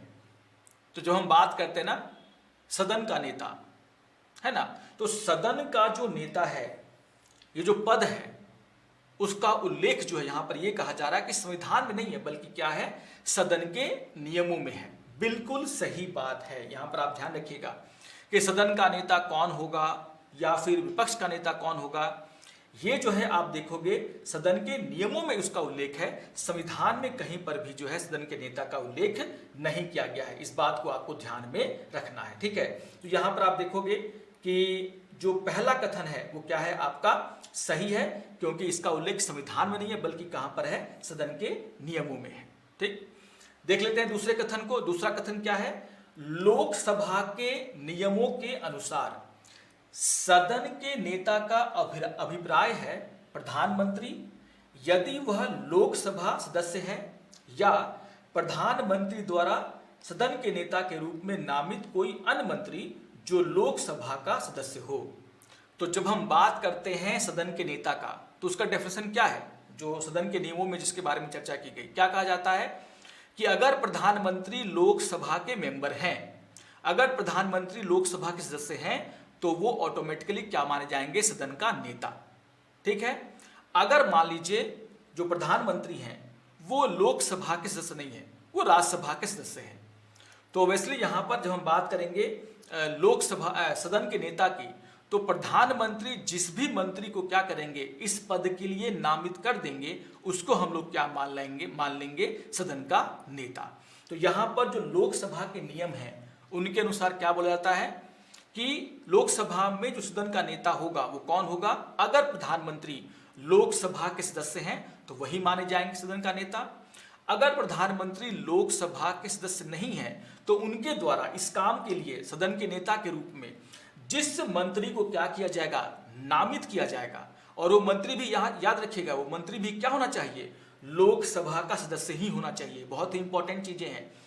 पार्लियामेंट एक ऐसा टॉपिक है जिसमें बहुत छोटे छोटी चीजों पर आपको ध्यान रखने की आवश्यकता पड़ती है, और इसलिए यहां से क्वेश्चन बनाए जाते हैं। देखने में बहुत आसान लगता है लेकिन लोग गलती कर देते हैं। तो यहां पर हर वर्ड को आपको समझना है। क्या बोला गया, अन्य मंत्री जो लोकसभा का सदस्य है। यहीं पर अगर मैं राज्यसभा लिख देता तो बहुत सारे लोग क्या हो जाते हैं, कंफ्यूज। तो याद रखिएगा, अगर प्रधानमंत्री लोकसभा के सदस्य नहीं है तो उनके द्वारा जो क्या नामित मंत्री इस पद के लिए जो खुद लोकसभा का क्या है, मेंबर है, वो क्या माना जाएगा, सदन का नेता। यहां पर ये कथन क्या है, बिल्कुल सही है। ठीक है, देख लेते हैं तीसरे कथन को। तीसरा कथन क्या है, ऐसे सबसे बड़े विपक्षी दल के नेता को सदन में विपक्ष का नेता के रूप में मान्यता दी जाती है जिसने सदन की कुल सीटों का कम से कम 10वें हिस्से पर विजय हासिल की हो। बिल्कुल ये कथन भी क्या है, सही है। आप सभी जानते हैं कि जिस तरीके से सदन का नेता होता है उसी तरीके से नेता प्रतिपक्ष या फिर हम बोलते हैं विपक्ष का नेता भी होता है, लीडर ऑफ ऑपोजिशन। और लीडर ऑफ ऑपोजिशन चुनने का अधिकार किस पार्टी को मिलता है? उस पार्टी को मिलता है जिसने या तो जिस सबसे बड़ी पार्टी हो वो, और अगर सबसे बड़ी पार्टी है भी तो ये देखा जाता है कि क्या उसने जो कुल सीटें हैं, जैसे लोकसभा की जो कुल सीटें हैं उसका 1/10 हिस्सा जीता है या नहीं जीता है। अगर उसके पास इतना स्ट्रेंथ है और उसके बाद कोई और पार्टी ऐसी नहीं है जिसके पास इतना स्ट्रेंथ हो, तो वो पार्टी फिर क्या चुनती है? विपक्ष का नेता चुनने का अधिकार रखती है। ठीक है, याद रखिएगा। तो यहाँ पर जो है ये जो क्राइटेरिया दिखाया गया, कम से कम 10वें हिस्से पर विजय हासिल की हो उसे ही विपक्ष का नेता चुनने का अधिकार दिया जाता है। ये बिल्कुल क्या है? सही है। तो यहाँ पर आप देखोगे तीसरा कथन भी यहाँ पर सही है, तीनों कथन सही है, इसीलिए क्वेश्चन नंबर 15 का आंसर क्या होगा आपका? ऑप्शन नंबर सी, तीनों के तीनों कथन सही है। लेकिन सदन का नेता और विपक्ष का नेता जरूर इसको क्या करेंगे, आप लोग देख करके जाएंगे, पूरा डिटेल में देख लीजिएगा, यूपीएससी के एग्जाम के लिए क्या है, काफी इंपॉर्टेंट है। आइए आगे बढ़ते हैं और देख लेते हैं क्वेश्चन नंबर 16 को। हम पार्लियामेंट की बात कर रहे हैं और उसमें अध्यक्ष और उपाध्यक्ष के जुड़ा हुआ क्वेश्चन ना हो, ये हो नहीं सकता। तो देख लेते हैं क्वेश्चन नंबर 16 को, क्या है? निम्नलिखित कथनों पर विचार कीजिए, और यहां पर आपको क्या दिए गए हैं? 3 कथन। और यहां पर क्या है कि 3 कथन दिए गए, पूछा जा रहा है उपयुक्त कथनों में से कौन सा कथन सही है। देख लेते हैं। पहला कथन क्या है कि भारत में वर्ष 1921 में अध्यक्ष और उपाध्यक्ष पद का सृजन भारत सरकार अधिनियम 1919 के प्रावधानों के अंतर्गत किया गया था। तो आप सभी जानते होंगे कि भारत सरकार अधिनियम 1919 भारत सरकार अधिनियम 1919 में जो रिफॉर्म्स किया गया उसी के तहत क्या किया गया था? पहली बार भारत में 1921 में अध्यक्ष और उपाध्यक्ष नाम से 2 पदों का क्या किया गया? सृजन किया गया। तो यहाँ पर जो है जब हम अध्यक्ष पद और उपाध्यक्ष पद के बारे में पढ़ते हैं तो उसमें आपने हिस्ट्री में ये पढ़ा होगा, है ना, उसकी हिस्ट्री में। तो यहाँ पर ये कथन क्या है? बिल्कुल सही है, याद रखिएगा। दूसरा कथन क्या है? अनुच्छेद 93 लोकसभा के अध्यक्ष और उपाध्यक्ष के पद की स्थापना करता है। अगर हम अपने संविधान की बात करें तो आप देखोगे हमारे संविधान में जो अनुच्छेद 93 है उसमें साफ साफ कहा गया है कि लोकसभा के चुनाव के बाद जो है जल्द से जल्द क्या करना चाहिए? जो लोकसभा के अध्यक्ष यानी कि स्पीकर और उपाध्यक्ष का चुनाव करना चाहिए। तो यहाँ पर जो है आपको मिलेगा अध्यक्ष और उपाध्यक्ष के पद के बारे में चर्चा। इस तरीके से यानी कि दूसरा कथन क्या है? यहाँ पर सही है। देख लेते हैं तीसरे कथन को। तीसरा कथन क्या है? अनुच्छेद 178 में किसी राज्य के विधानसभा के अध्यक्ष और उपाध्यक्ष के लिए संबंधित स्थिति शामिल है। तो जिस तरीके से अनुच्छेद 93 में लोकसभा के अध्यक्ष और उपाध्यक्ष की चर्चा की गई है उसी तरीके से आप देखोगे अनुच्छेद 178 में जो है जो विधानसभा होती है उसके अध्यक्ष और उपाध्यक्ष के बारे में चर्चा किया गया है। यानी कि यहाँ पर ये कथन भी पूरी तरीके से सही है। यहाँ पर आप देखोगे तीनों के तीनों कथन सही हैं, इसीलिए यहाँ पर आंसर क्या होगा आपका? Option number C. यानी कि क्वेश्चन नंबर 16 का आंसर क्या हो गया आपका? Option number C. पहला, दूसरा और तीसरा तीनों कथन क्या है? सही है। लेकिन जरूर एक बार इसको रिवाइज आप लोग करके जाएंगे। आइए आगे बढ़ते हैं, देख लेते हैं क्वेश्चन नंबर 17 को। तो क्वेश्चन नंबर 17 क्या है? निम्नलिखित कथनों पर विचार कीजिए। और ये क्वेश्चन भी कहीं ना कहीं जो अध्यक्ष और उपाध्यक्ष है उसी से जुड़ा हुआ है। देख लेते हैं तीनों कथनों को। अच्छा, यहाँ पर क्या पूछा गया है? उपयुक्त कथनों में से कितने कथन गलत है ना? गलत, याद रखिएगा। यहाँ पर ये शब्द जो है आपको जरूर ध्यान रखना है, कौन सा कथन यहाँ पर क्या है? गलत है। तो देख लेते हैं क्या बोला गया है कि संविधान लोकसभा के अध्यक्ष और उपाध्यक्ष के चुनाव के लिए कोई समय सीमा निर्धारित नहीं करता। ये कथन यहाँ पर कहा गया है, कोई समय सीमा जो है निर्धारित नहीं करता। बिल्कुल सही बात है। अगर आप संविधान को देखोगे तो ये जरूर कहा गया, जैसे मैंने कहा कि आपका जो अनुच्छेद 93 है उसमें ये बात जरूर कहा गया है कि जो चुनाव होगा उसके बाद जो लोकसभा का गठन होगा उसके बाद क्या करना चाहिए? जल्द से जल्द अध्यक्ष और उपाध्यक्ष का चुनाव किया जाना चाहिए। लेकिन 1 महीने में किया जाना चाहिए, 10 दिन में किया जाना चाहिए, 5 दिन में किया जाना चाहिए, इसको लेकर के हमारा संविधान क्या है? मौन है। तो यही बात कही जा रही है कि संविधान लोकसभा के अध्यक्ष और उपाध्यक्ष के चुनाव के लिए कोई समय सीमा निर्धारित नहीं करता है। बिल्कुल सही बात है। दूसरा क्या है? लोकसभा अध्यक्ष इस पद पर निर्वाचित किए जाने की तारीख से लेकर नई लोकसभा की प्रथम बैठक के ठीक पहले तक इस पद पर आसीन रहता है। ये कथन बहुत ही इंपॉर्टेंट है और बिल्कुल सही है। अगर हम लोकसभा अध्यक्ष के पद के बारे में बात करें तो आप सभी जानते हैं कि जैसे ही लोकसभा का विघटन होता है तो ये माना जाता है कि क्या हो गया, क्योंकि आप मेंबर ऑफ पार्लियामेंट नहीं है, जो स्पीकर के पद पर व्यक्ति बैठा हुआ है वो भी मेंबर ऑफ पार्लियामेंट नहीं रहता, लेकिन वो अपने पद से इस्तीफा नहीं देता।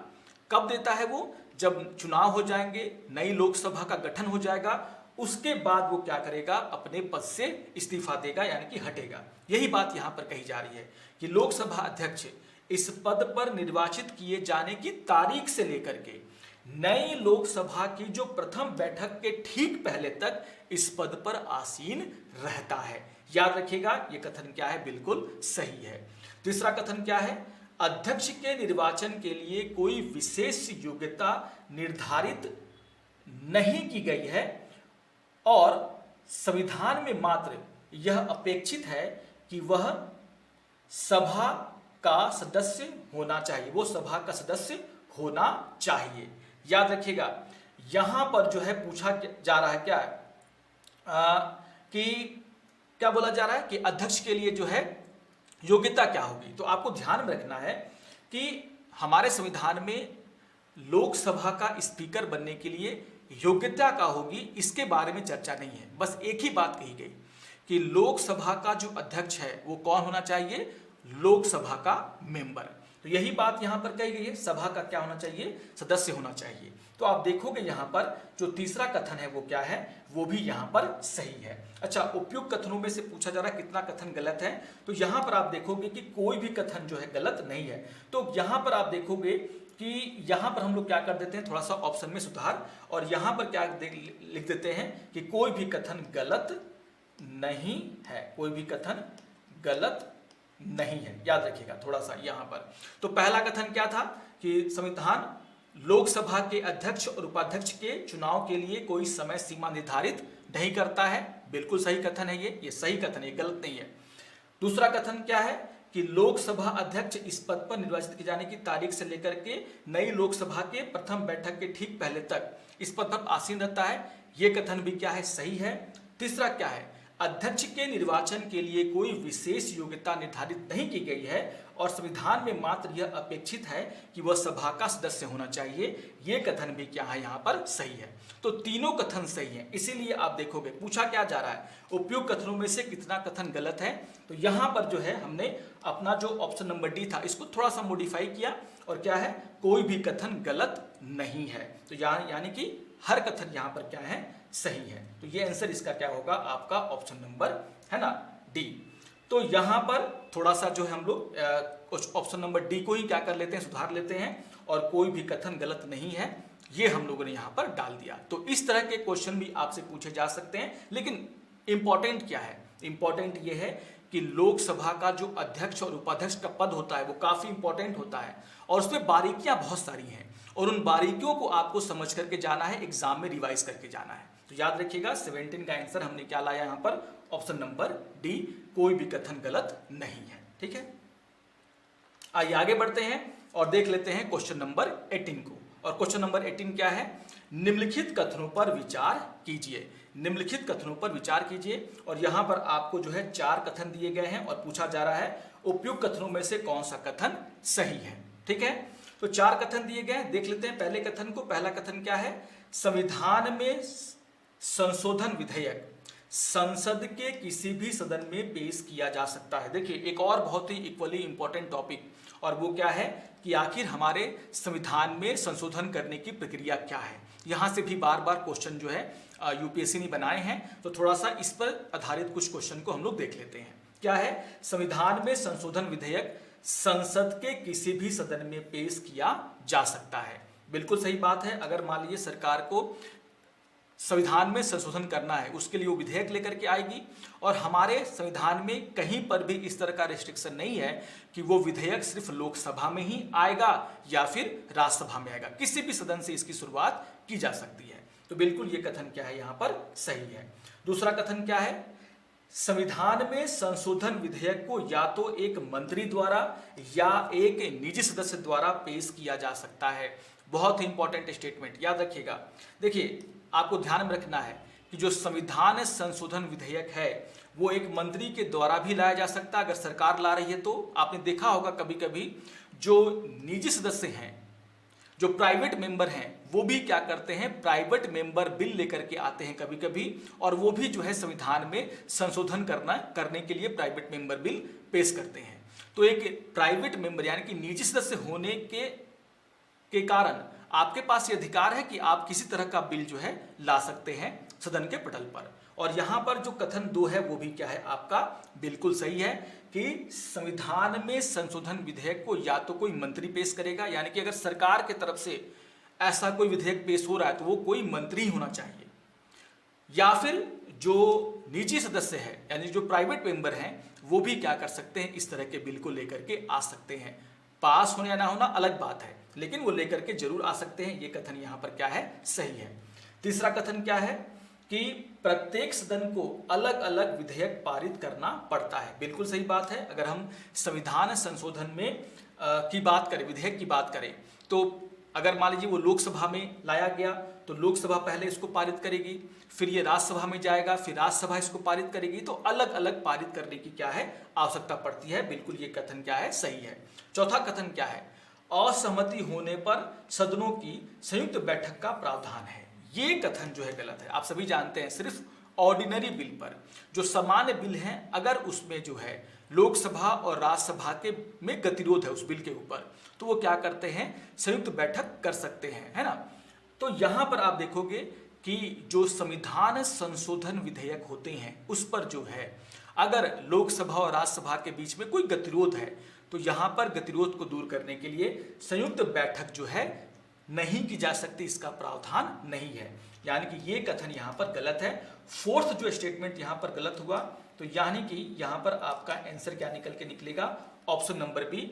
फर्स्ट, सेकंड और थर्ड स्टेटमेंट क्या है यहां पर सही है। तो क्वेश्चन नंबर 18 इसका आंसर क्या होगा आपका, ऑप्शन नंबर बी। तो थोड़ा सा संविधान में संशोधन की प्रक्रिया को भी आप लोग क्या करेंगे, रिवाइज करके जरूर जाएंगे।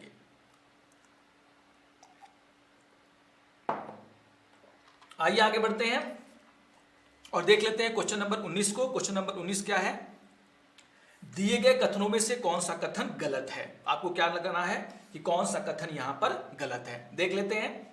देखिए यहां पर क्या है, संसद के ऐसे सदस्य जो केंद्रीय मंत्रिमंडल में मंत्री नहीं है को एक निजी सदस्य के रूप में जाना जाता है। अभी मैंने जो है इस क्वेश्चन के पहले निजी सदस्य का चर्चा किया। बहुत सारे स्टूडेंट जो है निजी सदस्य यानी कि प्राइवेट मेंबर कौन होते हैं इसको लेकर के कंफ्यूज रहते हैं, इसलिए क्वेश्चन मैंने आपके सामने रख दिया। क्वेश्चन क्या है, कौन सा कथन गलत है। यहां पर पहला स्टेटमेंट क्या कह रहा है कि संसद के ऐसे सदस्य जो केंद्रीय मंत्रिमंडल में मंत्री नहीं है को एक निजी सदस्य के रूप में जाना जाता है। बिल्कुल सही बात है। आप बोलोगे सर प्राइवेट मेंबर कौन होता है, तो प्राइवेट मेंबर कौन है, सदन का हर वो मेंबर जो क्या है, मंत्री नहीं है। मंत्री के अलावा जो भी मेंबर हैं वो क्या है, प्राइवेट मेंबर हैं। और एक प्राइवेट मेंबर होने के नाते यानी कि सदन का मेंबर होने के नाते आपके पास अधिकार है कि आप अपने तरह से कोई बिल लेकर के आ सकते हैं, जिसको हम लोग बोलते हैं प्राइवेट मेंबर बिल। और ये चर्चा का विषय रहा है करंट अफेयर्स में।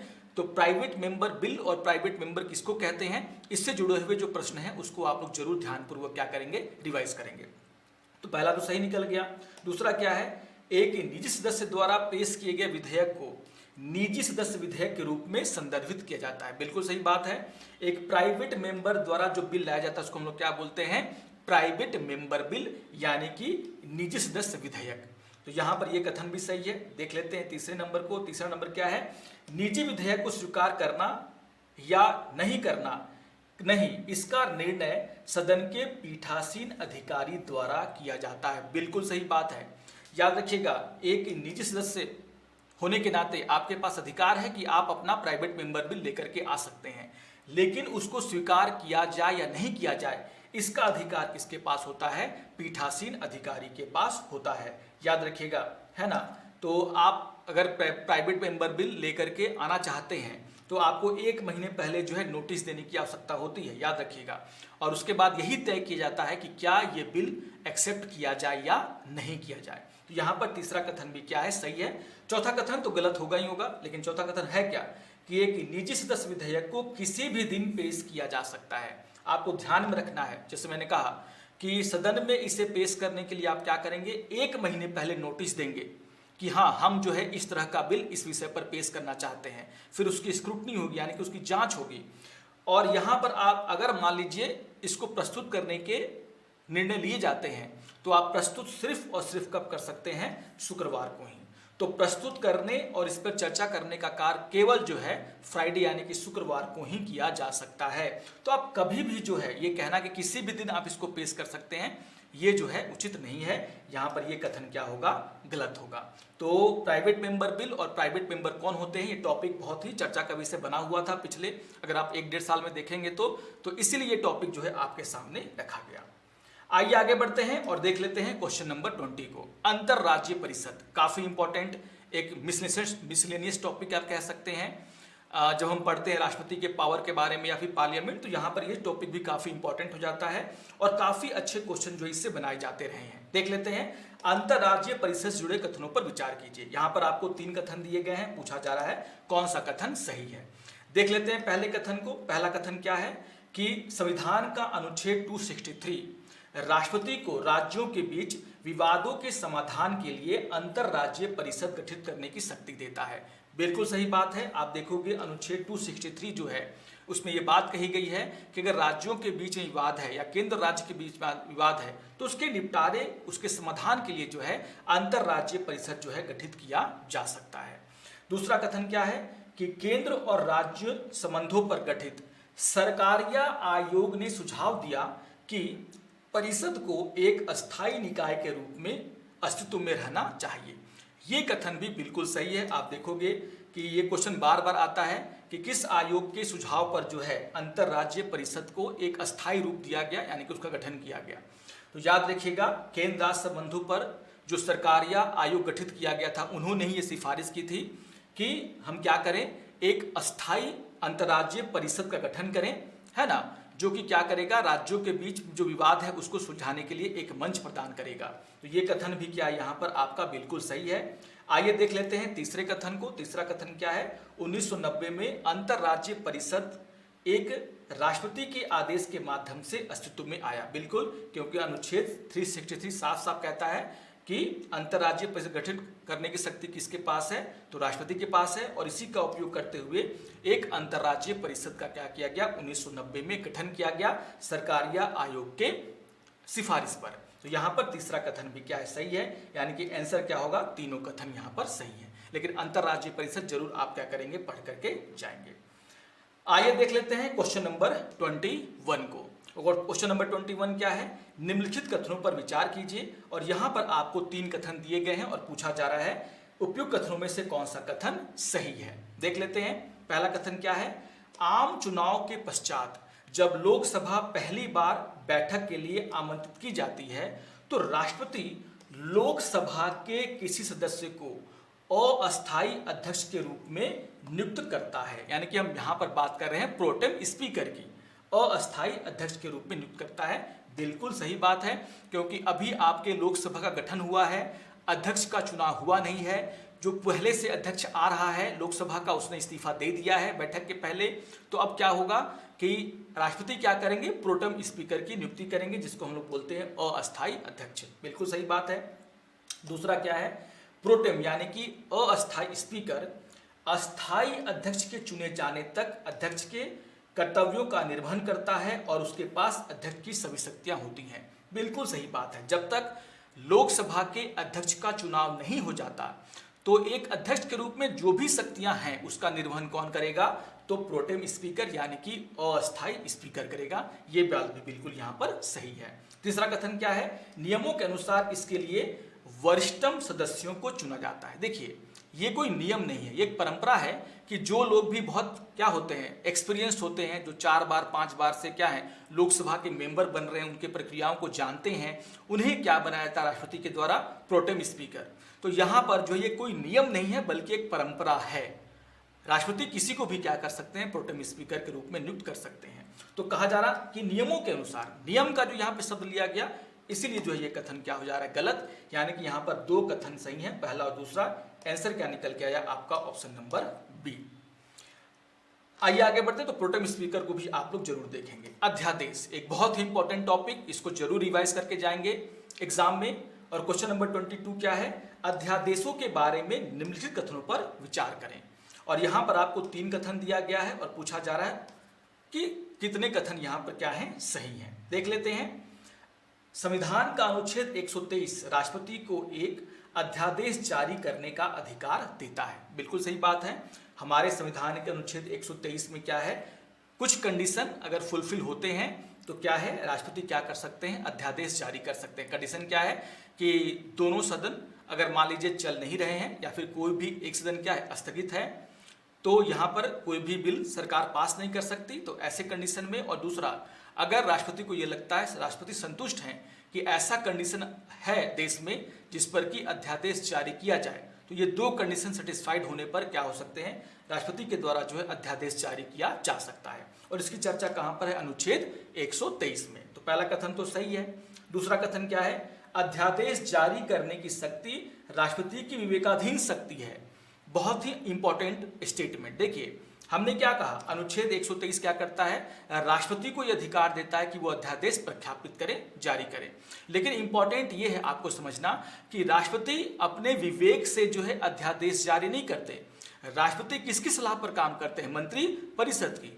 तो जब तक मंत्री परिषद जो है इसको लेकर के सलाह नहीं देगा, तब तक जो है राष्ट्रपति अध्यादेश जारी नहीं करते हैं। तो ये उनकी विवेकाधीन शक्ति नहीं है, याद रखिएगा। ये मंत्री परिषद की सलाह पर ही राष्ट्रपति क्या कर सकते हैं, ऐसे अध्यादेशों को प्रख्यापित कर सकते हैं। यानी कि यहाँ पर जो दूसरा कथन है वो क्या है, गलत है। तीसरा कथन क्या है, अध्यादेश के अधिसूचित होने के बाद इसे संसद के पुनः बैठक के 6 सप्ताह के भीतर संसद द्वारा अनुमोदित किया जाना आवश्यक है। तो बिल्कुल सही बात है। जब अध्यादेश जारी किया गया तो कंडीशन क्या था कि या तो दोनों सदन क्या हो, बंद हो, या फिर कोई एक सदन भी अगर बंद है तो अध्यादेश जारी करने का कंडीशन फुलफिल होता है। तो जब आप अध्यादेश जारी करेंगे तो उसके बाद, ऐसे तो 6 महीने के भीतर करना ही पड़ता है, उसके बाद जब भी आपका संसद का बैठक होगा तो बैठक के दिन से 6 सप्ताह के अंदर अगर आपने अध्यादेश को पारित नहीं कराया है ना, अनुमोदित नहीं कराया, तो फिर वो अपने आप लैप्स कर जाता है। तो यहाँ पर तीसरा कथन क्या है, सही है, दूसरा कथन गलत है। तो यहाँ पर आंसर क्या हो जाएगा, कितने कथन सही हैं, तो केवल 2। लेकिन अध्यादेश अपने आप में बहुत इंपॉर्टेंट टॉपिक है, जरूर इसको देख करके जाएंगे। आइए देख लेते हैं क्वेश्चन नंबर 23 को, काफी इंपॉर्टेंट क्वेश्चन।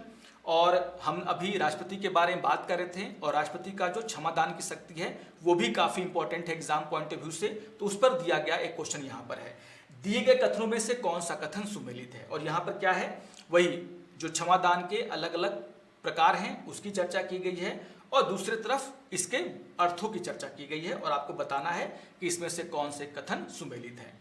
पहला क्या है, लघुकरण, जिसके सामने लिखा गया है सजा के चरित्र को बदले बिना सजा की अवधि को कम करना।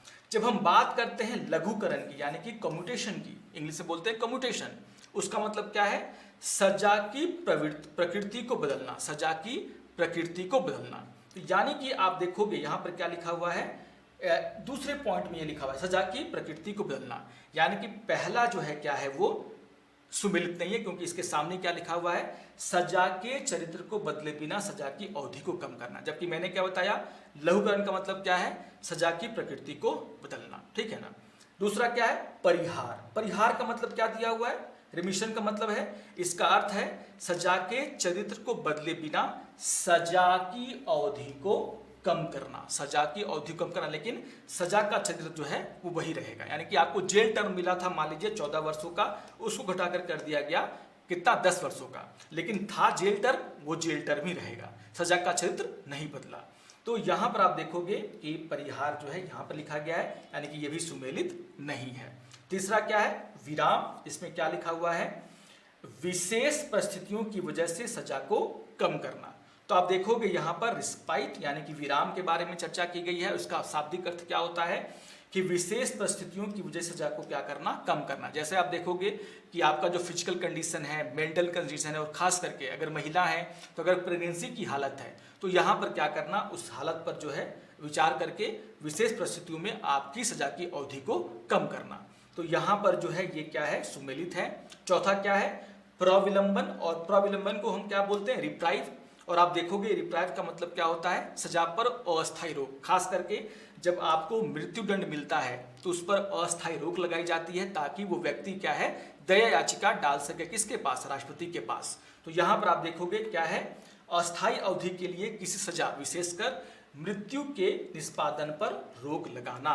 तो यहाँ पर ये भी क्या है, सुमेलित है। तो तीसरा और चौथा क्या है, यहाँ पर सम्मिलित है। इसका आंसर क्या होगा, क्वेश्चन नंबर 23 का ऑप्शन नंबर सी। आइए देख लेते हैं क्वेश्चन नंबर 24 को।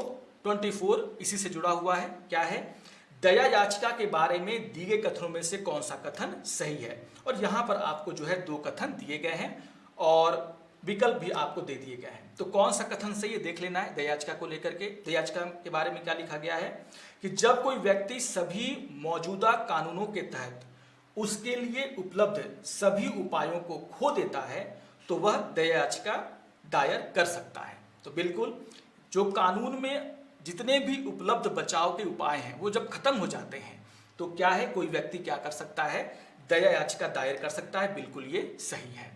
यहां पर दूसरा कथन क्या है, इसे या तो भारत के राष्ट्रपति के समक्ष भारतीय संविधान के अनुच्छेद 72 के तहत या भारतीय संविधान के अनुच्छेद 161 के तहत राज्य के राज्यपाल के समक्ष दायर किया जा सकता है।